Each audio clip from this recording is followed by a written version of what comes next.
Le 26 minutes sport. Score. Résultats. Analyse. Interview. Afrique. Monde. L'information au centre de l'événement. Un rendez-vous hebdomadaire pour développer l'actualité sportive africaine. 26 minutes sport. Le sport dans tous ses états. Sur Ifriqiya FM. Sur Ifriqiya FM. Salutations l'Afrique, Salama, Nagalef, Ndiraman, Ayoum, Boto, à tous les auditeurs de Ifriqiya FM, la voix africaine, faite par des Africains pour les Africains. Messieurs et frères, bienvenue à toutes et à tous et bienvenue dans votre rendez-vous sportif du lundi sur Ifriqiya FM, 26 minutes sport, votre rendez-vous consacré à l'actualité sportive africaine. Aujourd'hui, nous mettons le cap sur le cyclisme du Bénin, le Tour du cyclisme du Bénin, un événement majeur qui a touché notre continent, une compétition qui gagne en notoriété sur le continent africain. Bien sûr, elle attire beaucoup d'Européens, Asiatiques, Sud-Américains, Nord-Américains qui participent à cette compétition. Nous reviendrons également sur la Coupe d'Afrique des Nations U20 qui bat son plein en Égypte avec une analyse des matchs, avec un focus sur les quarts de finale qui seront aujourd'hui, un focus particulier sur la trajectoire de ces jeunes talents africains. Installez-vous, messieurs et frères, confortablement et débutez notre émission 26 minutes sport. On débute avec le cyclisme. Alioune Toundé, journaliste et expert béninois, l'un de nos invités. Il est avec nous. Bonjour Aliou. Parle-nous de cette 20e édition du Tour du cyclisme du Bénin. Bonjour Alid, très heureux de vous retrouver une fois encore pour parler cette fois-ci bien entendu du cyclisme africain, plus précisément de cette 20e édition du Tour cycliste du Bénin. L'organisation a été tout simplement impeccable. Les équipes d'organisation travaillaient sans relâche pour garantir que tout se déroule dans de bonnes conditions.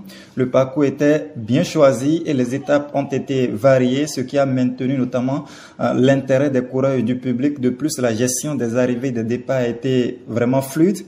Ce type d'événement, mon cher Walid, demande un travail d'équipe monumental et il est évident que cette édition a été bien préparée avec un souci constant de la sécurité et du confort des participants. Le public a été bien accueilli tout au long du parcours, ce qui montre que l'événement gagne en maturité et en organisation d'année en année. Je rappelle tout simplement que le top a été donné du côté de la ville de Niki. C'est à plus de 600 km de Cotonou et ça s'est bien entendu achevé par ce Grand Prix de Cotonou, là également dominé par vraiment des coureurs de qualité, des coureurs très expérimentés. En gros, pour se limiter donc sur l'aspect organisationnel, retenez que ça a été tout simplement une belle fête du vélo pour toutes les équipes participantes ici au Bénin. Aliou, par rapport à l'édition précédente, quelle est la particularité de cette édition 2025? Une meilleure visibilité à cet événement. Donc, les journalistes ont été formés, initiés. Conséquence, on a pu vraiment assister à une couverture médiatique de qualité avec vraiment une meilleure visibilité sur les différents acteurs, sur les coureurs, sur les commissaires, sur tous ceux qui sont quand même impliqués dans cette 20e édition du Tour cycliste du Bénin. L'autre chose forcément, c'est que c'est la 20e édition. Ça, c'est également renforcé, notamment en termes de dimension internationale, parce qu'il y avait vraiment des équipes venues de tous les coins du monde entier, le Cameroun, le Togo, l'Afrique du Sud d'ailleurs, qui a dominé cette 20e édition du Tour. Il y a eu également les Pays-Bas, les Philippines qui ont notamment gagné la dernière étape tout simplement de ce Tour. C'était fantastique. Mon cher Walid, je dirais tout simplement que cette 20e édition est considérée comme un véritable tournant pour le cyclisme béninois et africain dans son ensemble, parce que après cette édition, le souhait notamment des principaux acteurs, notamment les dirigeants, c'est que le Tour du Bénin puisse faire un grand saut pour s'inviter dans la cour des grands tours du monde entier. Et au niveau global, au niveau cyclisme, c'était comment ce niveau global cyclisme par rapport à ce que tu as vu par le passé, par rapport à ce qui se dit autour des pistes et des routes du Bénin? Moi, je pense que le niveau de compétition cette année était encore très élevé. Les coureurs étrangers ont montré un grand professionnalisme, ce qui a permis notamment d'élever le niveau général du Tour. On a pu voir notamment les équipes comme Agadi Vélo Propulsion et Team Tienolo Pro Cycling qui ont vraiment dominé les étapes, mais les coureurs béninois, en particulier Ricardo Soyede et Glora Saizonu, ont soutenu également tête à ces cyclistes de classe mondiale. Le fait que des coureurs béninois aient pu se classer notamment dans le top 15 montre que le cyclisme béninois progresse. Toutefois, face à des adversaires notamment bien rodés et expérimentés, nos cyclistes doivent encore apprendre et s'améliorer surtout pour pouvoir rivaliser au plus haut niveau. Mais cette année, c'est l'Afrique du Sud qui a remporté, un peu pour vous dire tout simplement que oui, le niveau était vraiment très élevé parce que, par exemple, sur la dernière étape, il y a eu les Philippines également qui se sont invités. Il y a eu les Pays-Bas qui ont bousculé un peu la hiérarchie à un moment donné. Franchement, mon cher Walid, en termes de niveau, je pense qu'on s'est aussi régalé. On a pris du plaisir surtout. C'est cette semaine de compétition, durant cette fête du vélo tout simplement. On espère tout simplement que les éditions prochaines aussi seront encore plus intéressantes. Les coureurs locaux à Liu, béninois bien sûr, comment ont été lors de cette 21e édition? Les coureurs béninois ont montré une belle détermination et une progression notable durant cette 20e édition du Tour du Bénin. L'un des grands enseignements de cette édition est que malgré des adversaires de grande qualité, nos coureurs ne se sont pas laissés distancer, en particulier l'équipe de Team Baobab World Cola, malgré sa jeunesse et un manque d'expérience, elle a su quand même se faire respecter et occuper une place plus ou moins honorable. Leur performance sur les sprints intermédiaire avec des podiums de Rémi Sowo et Gloria Saizonu est un excellent signe en tout cas pour l'avenir du cyclisme au Bénin. L'expérience acquise notamment par ces jeunes coureurs lors de ce 20e tour servira sans aucun doute à affiner leurs compétences pour les prochaines compétitions internationales. L'objectif notamment des responsables, des dirigeants, c'est vraiment à chaque fois de pouvoir avoir notamment des jeunes cyclistes présents qui participent et qui prennent du plaisir, parce que c'est à force tout simplement de se confronter aux grands, c'est à force tout simplement de côtoyer ces grands coureurs, ces grands cyclistes qu'on parvient aussi à acquérir d'abord de l'expérience et en plus à se perfectionner, à se frayer un chemin dans ce monde.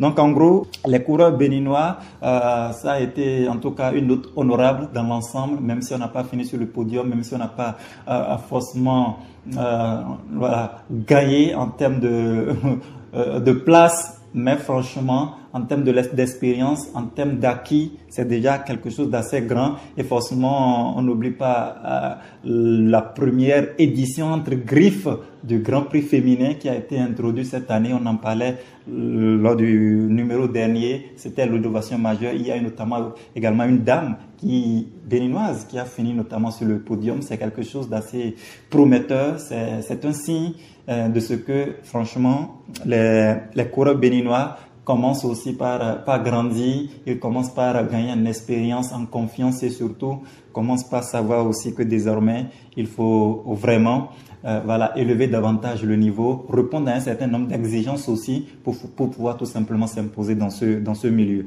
Aliou, j'ai suivi un peu la dernière étape, c'était vraiment un truc de fou. Parle-nous de cette dernière étape. On a vu des chevauchés, on a vu des émotions. Parle-nous de cette dernière étape du Tour du Bénin. Oui, mon cher Walid, la dernière étape entre Tofo et Cotonou a été un véritable moment fort de cette 20e édition du Tour. Cette étape a notamment vu une compétition de haute intensité avec des échappées spectaculaires, des sprints de folie. Les coureurs béninois, notamment Ricardo et Glora, ont pris part à ces échappées, prouvant aussi leur audace et leur désir tout simplement de briller à domicile. L'arrivée à Cotonou a offert un beau spectacle, on va le dire comme ça, aux spectateurs, avec un final à couper le souffle. Il y a eu notamment le Sud-Africain le Van qui a tout simplement dicté sa loi durant le tour, mais sur cette dernière étape, c'est une fois encore, cette fois-ci-là, il a perdu la première place au profit tout simplement des Philippines. C'était exceptionnel. Cette dernière étape a parfaitement tenu ses promesses à la fois en termes de suspense, en termes aussi de performance, de spectacle, parce que pour dire vrai, on s'est régalé et on a vu notamment sur le long du tour des populations vraiment acquises à la cause qui étaient vraiment emportées par le spectacle. C'était une étape, en tout cas, quand vous savez, quand on parle de tour cycliste, souvent la dernière étape est sans doute la plus spectaculaire, parce que à Cotonou également il y avait un accueil exceptionnel, il y avait une mobilisation spectaculaire qui attendait tout simplement les coureurs de ce niveau-là. Donc mon cher Walid, oui, la dernière étape entre Tofor et Cotonou a tenu toutes ses promesses. Aliou, toi qui as vraiment suivi ce tour-là du bout en bout, qui t'a impressionné au niveau des cyclistes? Oui, mon cher Walid, parmi les coureurs qui m'ont le plus impressionné, il y a d'abord le Sud-Africain qui a donc fini vainqueur de cette compétition, parce qu'il inscrit son nom au palmarès du Tour du Bénin. Il est de la team Tchénolo, Pro Sclin de l'Afrique du Sud, et il est officiellement le vainqueur de cette 20e édition du Tour cycliste international du Bénin. Son nom, Rina Janse van Roosberg. Il a mis, s'il vous plaît, 14 heures, 5 minutes, 6 secondes pour avaler les 606 km du Tour du Bénin 2025, soit une vitesse moyenne de 43,9 secondes. Et puis, il y a eu également d'autres étrangers qui ont marqué les esprits ici, à l'image notamment du Hollandais Witsford Tom, qui, les deux ont fini aussi sur le podium. Le Camerounais est deuxième et l'Hollandais tout simplement troisième. Un peu pour dire tout simplement que la performance de l'équipe sud-africaine cette édition est historique, est marquante, parce qu'elle vient mettre fin à une domination marocaine sur les deux précédentes éditions. Cette fois-ci, l'Afrique vient mettre fin à cette hégémonie marocaine sur le Tour cycliste international du Bénin.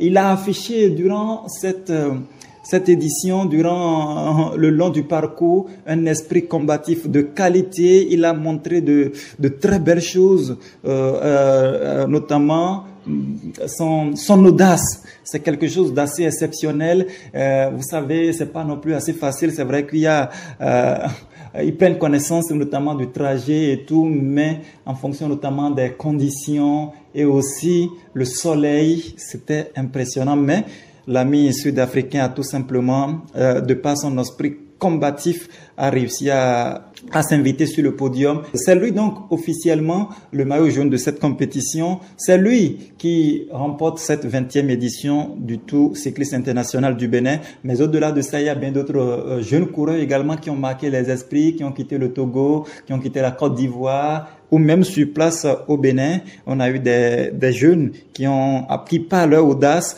ont vraiment impressionné. J'ai vu aussi que le public est devenu très très réceptif par rapport aux anciennes éditions. Est-ce que tu as constaté ça? Oui, Walid, le public béninois devient de plus en plus réceptif à ce type d'événements sportifs. Le Tour du Bénin a réussi à attirer de plus en plus de spectateurs le long du parcours, notamment dans les grandes villes, à Parakou. D'abord même, déjà au niveau du top où ça démarre, la cité impériale de Niki. Et à Parakou également, on a vu un engouement exceptionnel. À Cotonou, où c'était la dernière étape, c'était encore là un public fou qui s'est mobilisé. Les gens s'enthousiasment davantage pour le cyclisme et c'est un signe positif pour l'avenir du sport dans le pays. De plus, la qualité du spectacle a largement contribué à cette affluence. Le public béninois est de plus en plus conscient de l'importance de soutenir ces athlètes locaux, de participer à des événements internationaux comme celui-ci. Cela crée une dynamique positive pour le développement du cyclisme au Bénin. En gros, mon cher Walid, oui, le public sportif béninois aime et adore le Tour du Bénin. Ils adorent surtout parce que c'est une compétition qui a su tout simplement tenir dans le temps. On parle de 20e édition, c'est assez exceptionnel. Ça veut dire que pratiquement chaque année, les dirigeants, les organisateurs ont su tenir en haleine, ont surtout relevé le pari de l'organisation. Tout ça permet de convaincre et surtout de gagner aussi le cœur du public. Bref, le public béninois, en plus forcément d'être un amoureux naturel du football, devient aujourd'hui un grand fan du vélo, un grand fan du cyclisme. Aliou, est-ce que ce tour peut être vraiment la référence africaine au niveau du cyclisme et pourquoi pas au niveau des grandes compétitions?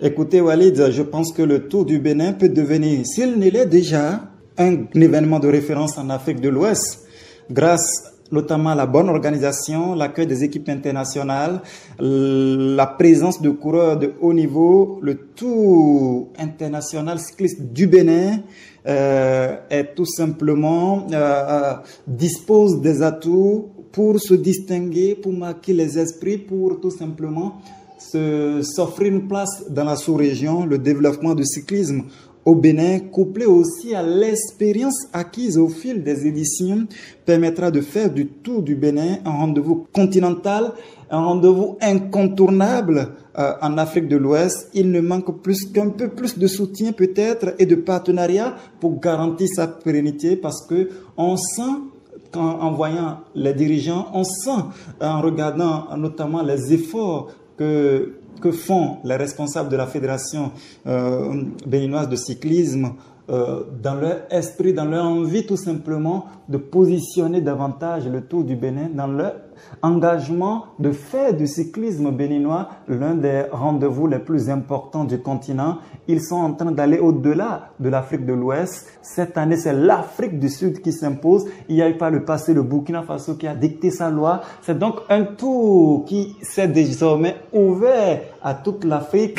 Et même s'étend désormais donc au-delà de l'Afrique, parce qu'il y a, l'année passée, il y avait la team de la France. Cette année également, il y avait une team venue de la France, des Pays-Bas, des Philippines. C'est assez exceptionnel. Et quand vous continuez comme ça par marquer les esprits, notamment des gens venus d'ailleurs, écoutez, ça veut dire tout simplement que vous êtes sur la bonne voie. Donc, mon cher Walid, si le Tour du Bénin n'est pas encore une référence, écoutez, nous sommes sans doute déjà sur la bonne voie. Ton espérance pour le cyclisme béninois, toi béninois de nationalité et de cœur? Mon espérance pour l'avenir du cyclisme au Bénin, c'est que nous puissions tout simplement continuer à progresser et à attirer davantage de talents. Je sais que le cyclisme béninois a encore un grand potentiel inexploité, et avec une meilleure structuration, un suivi constant des jeunes talents et une mise en place de politiques de développement solides, je suis convaincu, mon cher Walid, que le Bénin peut rapidement se faire un nom sur le continent et au-delà. D'ici 2030, je rêve de voir des cyclistes béninois sur les podiums des plus grandes compétitions africaines et internationales. Le cyclisme béninois a de l'avenir.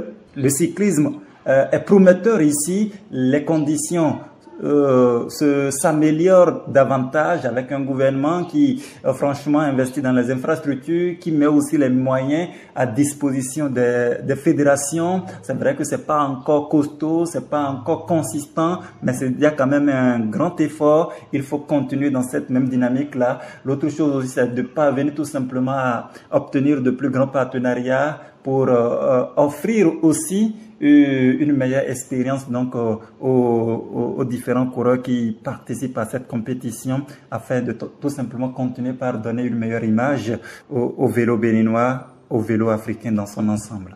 Merci Aliou de ta gentillesse et de ton expertise qui nous a vraiment éclairé. Merci beaucoup Walid pour cette belle opportunité de partager mes réflexions, mes analyses donc sur le Tour du Bénin, la 20e édition. C'est désormais du passé. L'avenir, il faut maintenant mettre cap sur l'avenir avec l'espoir que ce sera davantage plus agréable, plus spectaculaire, avec un engouement en tout cas qui va au-delà de ce que nous avons pu constater cette année. Le cyclisme béninois est en pleine croissance et je suis sûr qu'avec l'engagement de tous, voilà, nous atteindrons de nouveaux sommets. Merci, mon cher Walid, et merci également à tous vos amis auditeurs. C'est moi qui te remercie encore une fois, Aliou, et toute l'équipe technique. On te remercie de ta gentillesse, de ton professionnalisme, de ton expertise du cyclisme direction le ballon rond. Les futurs talents africains, ils sont là pendant et lors de la compétition de la Coupe d'Afrique des Nations U20 qui se passe actuellement dans les terres des pharaons en Égypte. Il n'y a pas mieux que Amr Fahmi pour nous présenter cet événement. Amr, journaliste polyglotte, expert du football africain. Vous le voyez dans les grandes chaînes télé. Il est là sur les réseaux sociaux. Je vous invite à aller le voir ce qu'il publie parce que c'est vraiment quelque chose d'intéressant. Amr, il est avec nous. Bonjour Amr. Bonjour Ali, c'est toujours un plaisir d'être avec vous, les éditeurs d'Afrique FM. Amr, comment tu juges l'organisation de cette Coupe d'Afrique U20, cette édition 2025? Oui, si je juge l'organisation générale de cette CAN en de 20 ans ici en Égypte, 10 sur 10, aucun problème. Toute l'équipe sont contents, zéro problème. Les stades sont nouveaux, le gazon est parfait, donc 10 sur 10. Il y a un groupe qui se joue au Caire, les autres groupes se jouent à Ismailia et à Suez, deux villes très calmes, avec bonne ambiance, donc les équipes ne peuvent pas se plaindre. Pour toi qui as vraiment suivi cette édition, qui est la belle surprise dans les équipes africaines participant à cette CAN? Pour moi, la belle surprise était Sierra Leone. C'était la première équipe qui s'est qualifiée pour les quarts de finale en groupe A. Ils ont battu le pays hôte, l'Égypte 4-1. Ils ont un joueur, Momo Camara, impressionnant. Et aussi le Bafana Bafana, l'Afrique du Sud. Comme toute l'équipe qui vient de l'Afrique du Sud, ils jouent un football très moderne, très organisé. Donc, je pense que oui, ils peuvent aller loin. Et aussi Centrafrique, malgré la non-qualification. Mais arriver jusqu'à le tournoi final était une belle surprise pour eux. Un match nul avec le Sénégal, c'est pas mal. Donc oui, ce sont les trois sélections qui m'ont impressionné. Quel match pour toi était la référence dans cette compétition? Oui, si je fais le choix, je dis l'Égypte face au Ghana. Parce que le Ghana est toujours parmi les favoris quand on parle des compétitions d'espoir. Et l'Égypte est le pays hôte. Les deux équipes doivent gagner pour se qualifier au mondial. Donc ça sera compliqué parce que le Ghana est une équipe très très très forte et l'Égypte a la pression de devoir gagner comme un pays hôte. Et aussi l'Afrique du Sud face la RDC, la République démocratique du Congo, parce que la RDC est très forte et l'Afrique du Sud est très organisée, donc ces deux écoles sont très différentes. Je pense que ces deux affiches seront très intéressantes.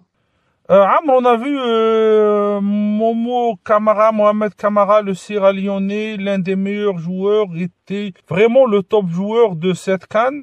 Oui, bien sûr, c'est Momo Camara de Sierra Leone. Il était exceptionnel. Il est un milieu de terrain offensif classique numéro 10, comme JJ Okocha, comme tous les... Il est un type qui n'existe plus dans le monde de football maintenant. Il joue avec son pied gauche. Il peut faire tout. Il peut tirer, il peut faire un passage très agile parmi les défenseurs de l'adversaire. Donc,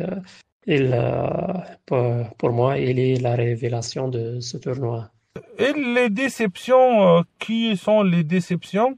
Peut-être la Tunisie. Parce que la Tunisie est une équipe organisée, une équipe qui a la culture de pouvoir gérer les matchs, mais pour être juste, on doit mentionner que leur groupe était très difficile avec le Nigeria, donc ils devaient gagner le Nigeria, donc c'est compliqué parce que le Nigeria trop fort, surtout quand on parle de l'équipe d'espoir.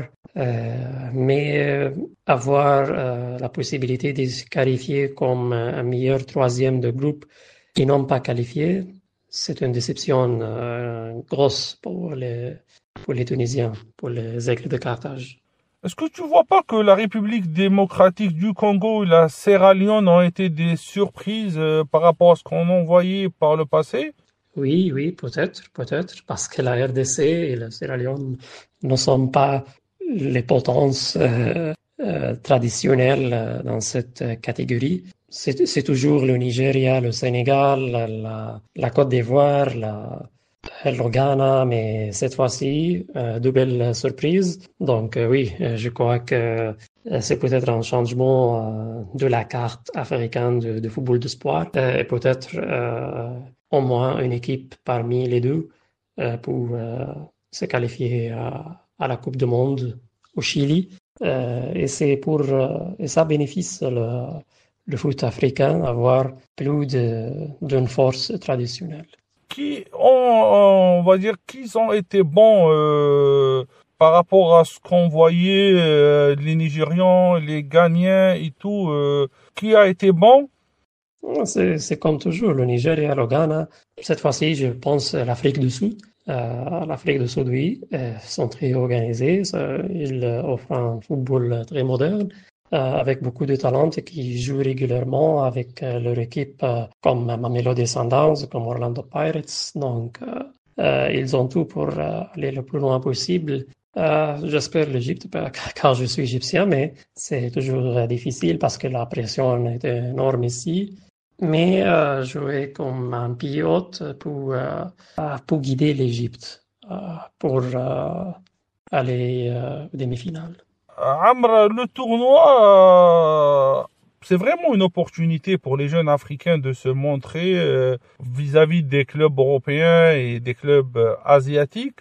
Oui, les tournois d'espoir en Afrique, soit à moins de 20 ans, soit à moins de 17 ans, c'est une grande opportunité pour tout le staff de scouting, soit en Europe, soit en Asie maintenant, pour chercher le talent africain. Je pense que c'est une belle occasion pour voir le progrès des joueurs africains, pour voir et regarder les talents naturels sans beaucoup d'entraînement tactique, comme c'est le cas en Europe maintenant. Donc c'est une opportunité pour voir quelque chose de différent. Si on fait la comparaison entre l'Afrique et l'Europe, ou l'Afrique et l'Asie, par exemple, l'Afrique semble plus à l'Amérique du Sud. Donc je pense que c'est un tournoi différent qui offre beaucoup de spectacles. Je pense qu'il y a beaucoup de représentants des clubs européens, clubs asiatiques qui sont déjà ici en Égypte pour regarder le talent et les identifier pour le recrutement. Merci Amr, si tu veux rajouter quelque chose. Merci mon frère, merci. À la prochaine, Inch'Allah. Merci Amr, 1000 fois de ta gentillesse, de ta disponibilité. On sait que tu es vraiment busy, tu es vraiment surchargé de travail, mais tu es toujours là pour Ifriqiya FM. Voilà, on conclut cette édition riche d'émotions, de sport, du cyclisme, football. Avec Amr, restez connectés à Ifriqiya FM via les réseaux sociaux. On est présent sur X, Instagram bien sûr. Facebook, notre réseau principal. Réécoutez nos émissions sur YouTube en replay. Téléchargez l'application disponible sur Play Store. Et à la semaine prochaine pour un autre numéro de 26 minutes sport, l'actualité sportive sur Ifriqiya FM.